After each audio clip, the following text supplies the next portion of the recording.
எல்லோருக்கும்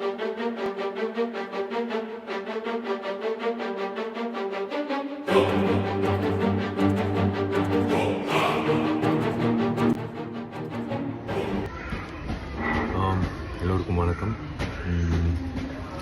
உண்மையிலே வார்த்தைகள் வரமாட்டேங்குது. ஏன்னா ஒரு 25 வருஷத்தோட கனவு எனக்கு நினைவாகுது.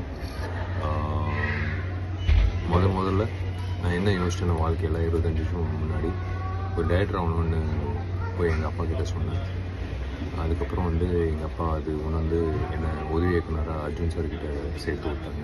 அர்ஜுன் சார் என்னை உதவி இயக்குனராக சேர்த்துக்கிட்டு, ஏன்னா அதுக்கப்புறம் அவர் என்னை ஸ்க்ரீன் டெஸ்ட் பண்ணி அப்பாவை கூப்பிட்டு இவன் நடிக்கிறதுக்கு அனுப்புவேன். அதுக்கப்புறம் இப்போ நான் டைரக்டர் ஆகலாம் அப்படின்னு சொல்லி நான் அனுப்புனது. அதுக்கப்புறம் தொடர்ச்சியாக நான் நடிகனாக நீங்கள் கொடுத்த அந்த ஆதரவுனால இத்தனை வருஷம் உங்கள் முன்னாடி நான் ஒரு நடிகனாக நிற்கிறதுக்கு முதல்ல